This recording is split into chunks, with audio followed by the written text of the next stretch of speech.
Mike Dawson, I'm here. Paul McDonald, Here. Jennifer Finley, Jim Molitor, Carol Langford, Danielle Matt.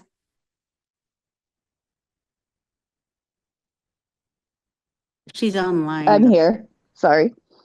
Bing Matt, James Steele Jr., Martin Charlo, Len Tootie, Lanish Trahan.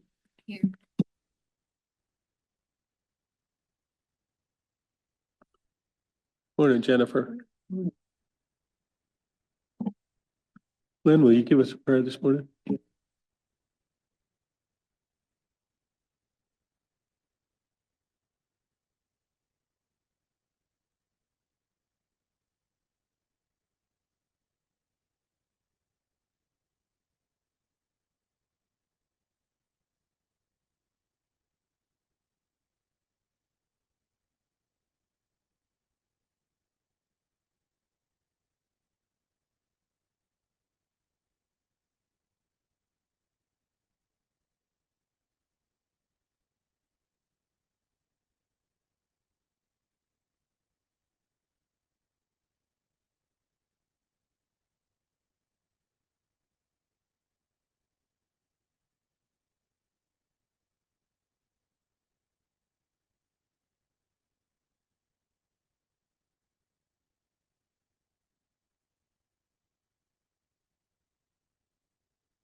Thank you, Lynn.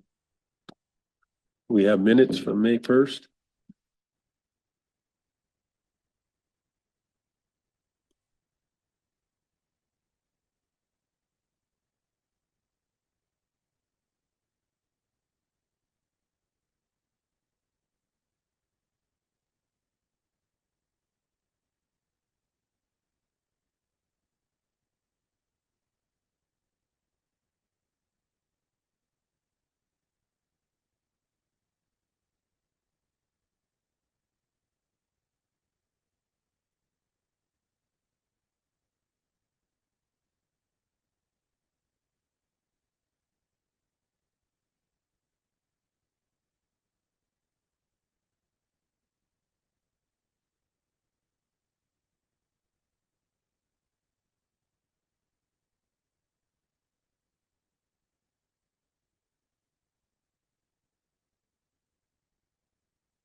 I believe so.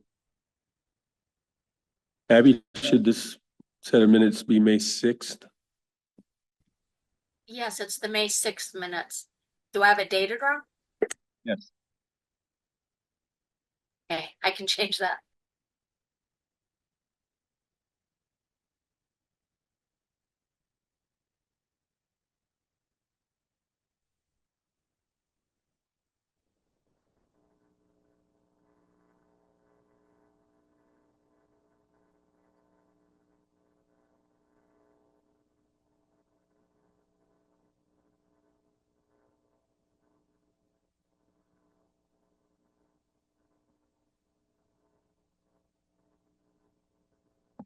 Motion by Lynn to approve the May 6th minutes with corrections. Second by Tom. All in favor?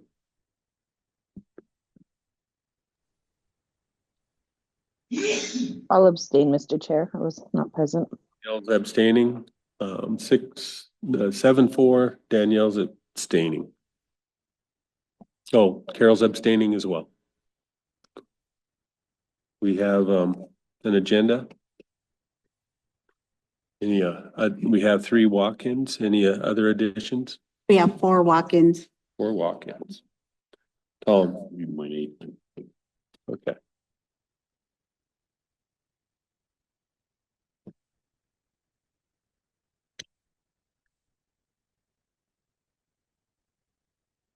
Anything else? I'm getting an echo from somewhere, Cato. Like you're. Yeah.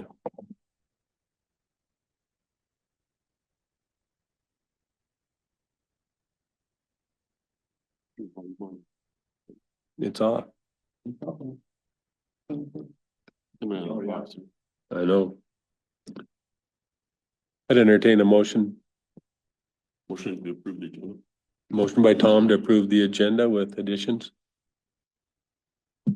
Second by Bing. All in favor? We're unanimous. We'll go to our first walk-in. That'll be Tammy Matt. Morning, Tammy. Come on up.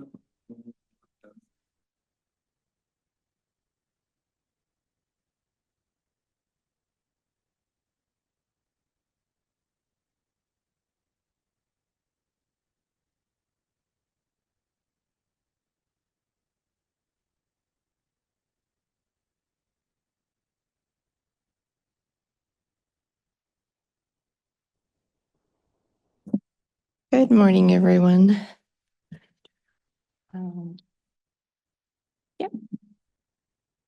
So I am here this morning with Eleanor Viscara, who is our Director of Medical Services for the Women for Wellness Health Fair. Good morning. And the Women for Wellness Health Fair is next week, May 22nd at the Joe McDonald Building or the gym. And so we have what's being distributed for you is a breakdown of last year's screenings and participant numbers and results and tests that were offered. And so what we are asking for today is for a 2-hour change of duty for CSKT employees to attend the health fair. It's not just for women, even though women, it's titled Women for Wellness. We do have a lot of men who participate in our screenings. And so we just would like to come and ask for that. And Len, go ahead. We take action to do our annual contribution. I know in the past couple of years, we've donated, I think it was $3,000 to the. Go ahead, Jen. Yes, it was originally 3,000, but when Patty Stevens was on council, she asked for 5,000. So there's an annual donation of 5,000 ever since back then. Go ahead, Dom. Thank you, Mr. Chair. Thank you, ladies, for all your work putting this on. I would be privileged to make the motion to approve the change of duty station for CSKT employees to attend the Women for Wellness Health Fair. Second by Jimmy. So motion by Tom, second by Jimmy for change of duty for the Women's Health Fair. All in favor? We're unanimous. Cool. okay. And so one of the things we just wanted to quickly point out on the last page of the handout, one of the things that the program has been striving to do is work with SKC, nursing, dental, pharmacy, University of Washington. And so we have a lot of student volunteers who come and help also. So just wanted to point that out to you as well. That's wonderful. Thank you. Thank you. Thank you, ladies. Have a great day. You too. Next will be Zach Camel.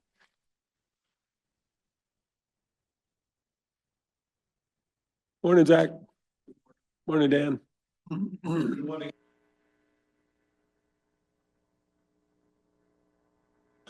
We will go out of regular into executive.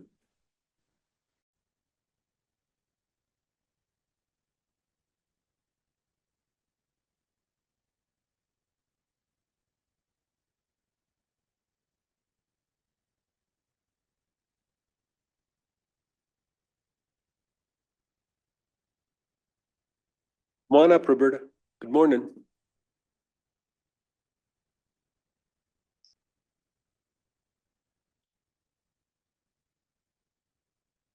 Good morning.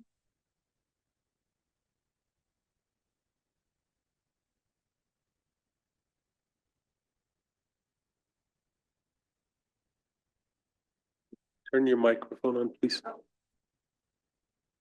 So we just came to follow up on the action that council took on April 22nd regarding our great grandbaby's enrollment. And we haven't heard anything on what's the next step. Well, the next step is actually ironing out the logistics and making that actually happen. And that's where we're headed. And so it's not in place yet, but it's moving that way. And there's like 4 different wrinkles we got to deal with in terms of actually establishing that they were eligible in December. So is there other kids that didn't get enrolled too when Stevie didn't? Yes, there are, and we got to take care of that as well. Okay, And okay, that's good to hear. And that's in process. Okay, good. Yeah, I was like, okay, it just kind of stopped, and I was like, what, what's going to happen? Because then I always have to bug Tom about it, and he doesn't know yet. But that's what we're here for. We just wanted to make sure. I mean, I really appreciate, and I know Ria's the grandma. Everybody knows Ria, my daughter. And we really appreciate, you guys doing what you did and helping us with that, because like Tom said, it was the right thing to do. Carol. The question I have is, there's guardians for these children. Where are they?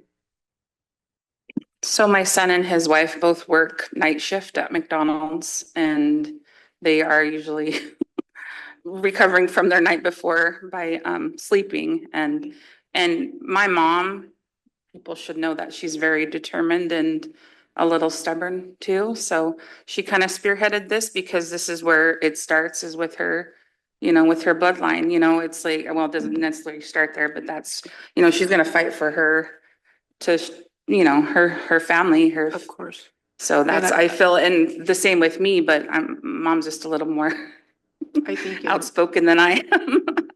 I would agree. I think in any situation like this, as a grandparent, we definitely would fight for it, but most of the time, or all the time, we deal with the guardian. Mhm. And so, of course, that had to be brought up, but Mhm. you understand that. I mean, that's just how it is, but Right. I appreciate your fight, because I think I would do the same thing. I don't think Skylar would have pursued it just because he's pretty passive. And That's what we heard. And enrollment counted on him to roll over and not make a deal out of it. Let me clarify that. I didn't hear that he was passive. I just heard that they had contacted them. and they were Right. Okay. Yeah, So, that's all. I think he had a phone call or something from Irma, and then he said, okay, meaning, okay, he understood what she said, but not meaning, okay, it was okay that what they did. And I said, he's only 24 years old. What's he gonna say? He's a kid. Anyway. Okay. We're in So- process.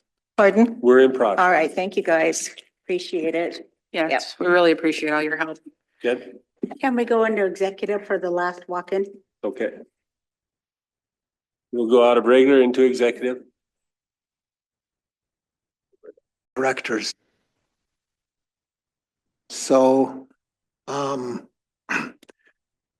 so what, I was, like I said, up until recently, that's the way that it was always, that's the way that it's been practiced. What happened recently was a couple of the supervisors, and I was just made aware out here in the lobby of another one that I wasn't aware of, that, the supervisor disapproved the culture leave after we had signed it, after the culture committee directors had approved it.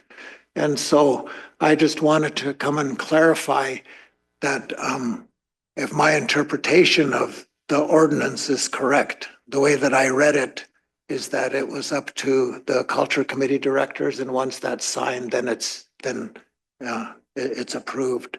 The reason that was given for one of them, one of the recent ones, was from payroll that said it culture leave can't be approved after the fact, which hasn't been the case historically.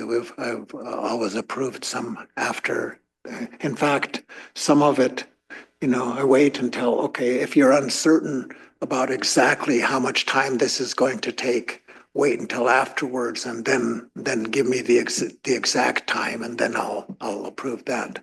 So, and the one before that was, DHRD had said that, it was, against their internal policy, which was, that they limited the number of cultural leave hours that someone could take in a year. And I pointed out that that wasn't a part of the ordinance. And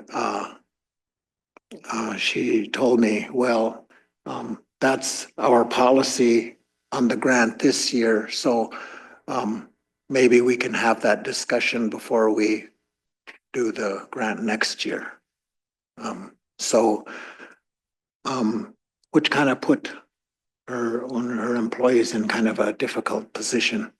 That was going through a lot of other difficult things at the time. So I thought, okay, it's probably an appropriate time to come and to come and have this discussion with council to make sure that my interpretation of the ordinance was correct, and then to possibly get a renewal or a reminder from the appropriate folks, whether it's Jordan and the administrative team or from council or from whomever, that if my interpretation is correct and it's still applied that way, if we could remind all the supervisors that of the way that it is to be practiced or the way that it is to be recognized. So, so with that, if you Go ahead, Len. Thank you. And Brennan, thank you for bringing this issue up, bringing it forward. It does need to be addressed and it does need to be clarified. This council a few years ago has taken action by passing a priority resolution that acknowledges our language and culture. That is one of our top priorities. And when you start to get staff and supervisors questioning you and Sadie's signature approval, then we need to certainly bring that up, because yes, when we get a cultural leave approval from your office, it should never be questioned. Especially during the winter months. The winter months are really important for the entire tribe. When everybody is dancing and praying, we shouldn't have to worry. We shouldn't have to worry about our jobs, whether or not somebody up there that doesn't understand our culture is going to disapprove our away from the office. So, but as I mentioned, the language and culture resolution that we passed, I believe this council still needs to step up and do more for that.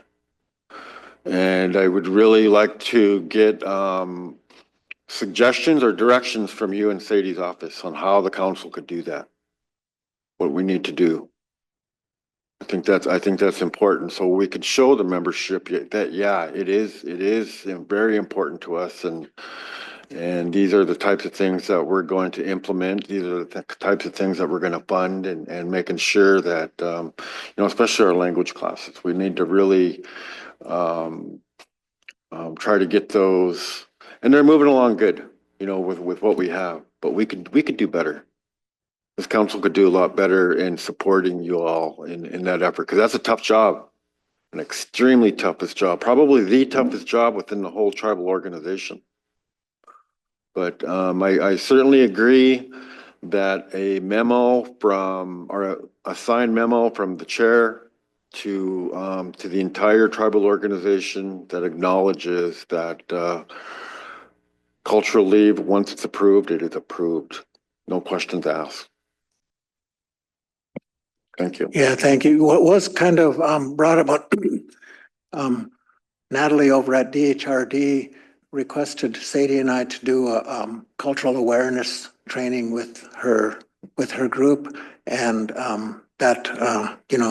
and we did that. And it was very well attended, minus the supervisors that should have been there. So I think probably what would be, and I spoke with Sadie about it too, and we would like to provide some, cultural awareness type of education. So, not only you guys, but all the supervisors would kind of be aware of our priorities and of our thinking when we acknowledge the cultural parts of who we are, So, yeah, so, I think if we could compel the supervisors, anybody in a supervisory position to attend such an awareness training, that would be good. That would be helpful. I also wanted to say that, yesterday I was made aware by a person who was asking for a culture leave slip for a coworker that had been in attendance at the funeral. And I signed that and I said, well, what about you? And she told me, no, my supervisor knows where I'm at. She said, and she told me, I know where you're at. I know what you're doing. Don't worry about it. And that's where culture leave was supposed to lead us to as an organization, where the supervisors would say, I know what you do. I may not do it, but I know what you do culturally, and go take care of it. That's what Joe McDonald used to do with me when I was at the college. He told me, he told me, I dance at the powwows, but I'm really not a cultural person with the things that you do. And whenever you need to do something, then you go take care of it and just mark it down as straight time, and we're good. And that's where the whole culture leave thing was supposed to lead us to, was the awareness of the supervisors. And it kind of, in some places, had that effect, and in other places, it had the opposite effect. So I think probably some awareness training would really help an awful lot and help us to get there. But yeah, thanks, Len, for the comment. Yeah, and it would be that is kind of the request, is that we make sure that organization-wide we're aware that once the slip is signed, it's signed. Thank you. Carol. Yeah, I agree with the reaffirmation of the action, if that's what it takes. But I want to say yesterday and at other places, other services I've gone to, you start to hear the songs and the music of like you used to do at the Custata Hall. Yesterday, the sound and the song was loud and it was good. And it really starts to make you feel like, things are coming back. And the same thing happens at the Longhouse and down at the Arlie Center. You can hear the music in the song. And so just by those kind of things, and when you talk about educating, I think is critically important. People need to understand why. But you just go to one service and you can now hear the song. It means that there's so much more happening in our communities besides just going to a service, but there's the jump dances and the visit to the medicine tree, which I haven't made in the last couple of years, but also Kootenai Falls. And somebody mentioned that Kootenai Falls is not a trip that happens. I don't know that, but when it does, I would like to know about it, because I really enjoyed going up there when we'd go up there. But yeah, I think it just means so much, because it definitely is coming back, and you can feel the spiritual part of the whole thing when you attend. So yeah, and I don't think anybody should question it. Of course, we're going to always have some people that mess around, but I think if we leave it to you and Sadie to sign off, then there's really not a question. You know who's there, who attends, what they do when they're there and stuff. So I appreciate you coming in today. Yeah, the Kootenai Falls is first Friday in June. Yeah, it's kind of set with that one. First Friday in June. Probably my lacking of not knowing. It's not anybody else's fault. I wasn't trying to be critical that it didn't happen. I just heard it wasn't happening. And so, thank you. Yeah, yeah, and that's kind of one of the things, we try to, Kootenai, and actually, Sanka, Kootenai actually, as I was saying, doesn't mean anything in our language. But anyway, what kind of happens, is trying to balance information being given out and bragging. One of the things that our elders, what was really emphasized over and over and over again from the 70s on that I remember, was that you don't ever brag, and anything that can be perceived of as bragging. And it's not bragging as in front of other people. It means, when you put yourself up there, you're actually doing that in front of the spirits, in front of all the spirits, and you never want to put yourself above that, and so that's kind of the place that it was that it came from. And so, but in today's world, we kind of have to let people know what's happening. And so we kind of have, we still use the moccasin telegraph to let community members know when things are happening and what's going on and everything, without, all right, let's get the news media here. I have had some people who want to do some video stuff for things, and they, wanted to come to our gatherings in video, and next thing you know, it's on YouTube or TikTok or whatever, and that would be too showy according to the elders. So trying to balance getting information out, but at the same time not bragging about it is kind of a tough place to balance. But that's what we try to do with it. But yeah, first Friday. So Francine?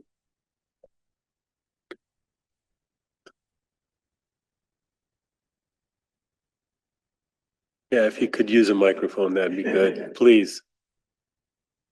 we always have her use the microphone at the meetings too, and we're sitting right across the table from her. You guys are talking about tribal organization that the cultural leave needs to, but you also need to recognize that it also should apply to the enterprises, the LLCs, because as on a board and everything, we're always looking out for the tribal council, sovereignty and everything. But when it comes to cultural stuff, it's up to the LLCs or the enterprises to enact that. And we have somebody who got written up for attending a funeral, and that shouldn't be. We're not a CIAPI organization. We're Uxmucknicks, and people shouldn't, when they have care for some family to go to the funeral, that shouldn't happen to them. And the CEO shouldn't say, well, it's beyond, I can't do anything about it. Yeah, you can. You could fix it. So when you're doing this and looking at it, make sure it applies to all your organizations, not just the ones that you guys oversee here. Because it hurts. Tom? Thank you for bringing that up. Would that be under your authority though as the board to do that? It should be, but I don't want to get in too much detail. Weeds here, especially when we're in open session. Yeah, okay. Maybe when you come back, you can ask me. What, Jen? Danielle has her hand up. Danny, go ahead. Thank you, Mr. Chair. Thank you, Vernon, for bringing this in. And I agree with your interpretation. And Francine, we need to take a better look at what you're bringing up as well. And I've got 2 door prizes for you as well, Francine, or raffle prizes. I'll get them to you next week when I return. But very important issue, and I appreciate what you're doing for the community there, Vernon. Thank you.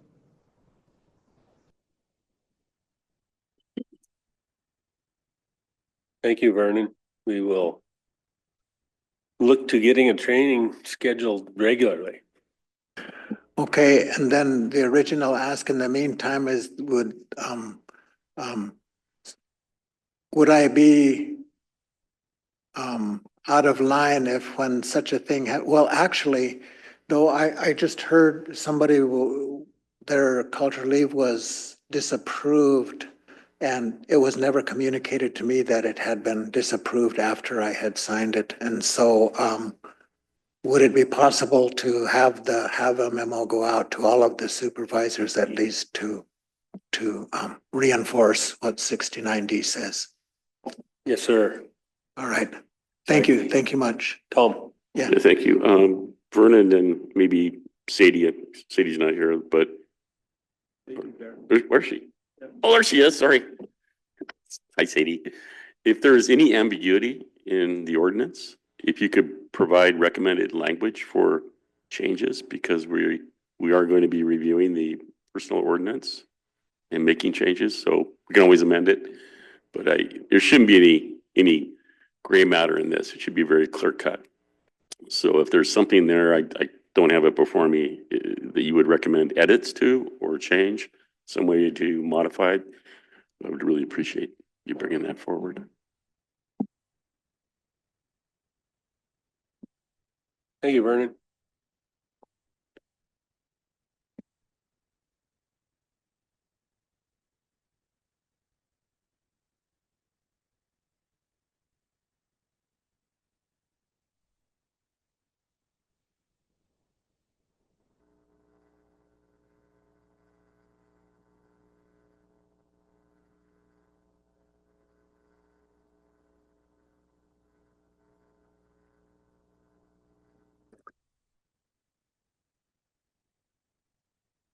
You said legal will be at 2:00, so that's all for this morning?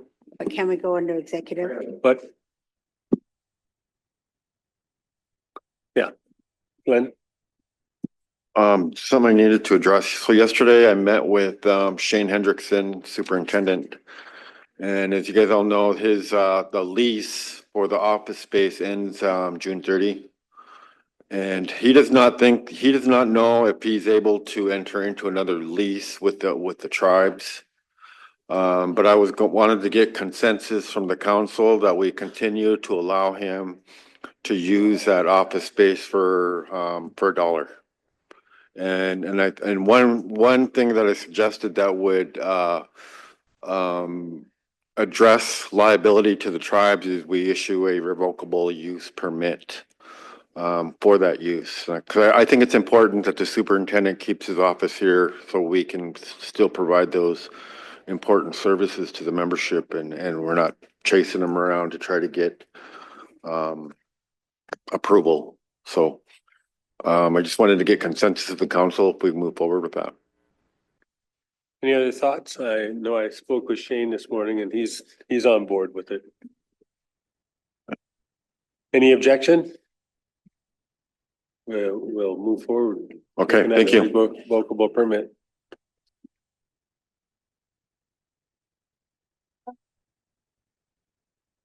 What's happening? Can we go to executive really quick? We will go out of regular into executive.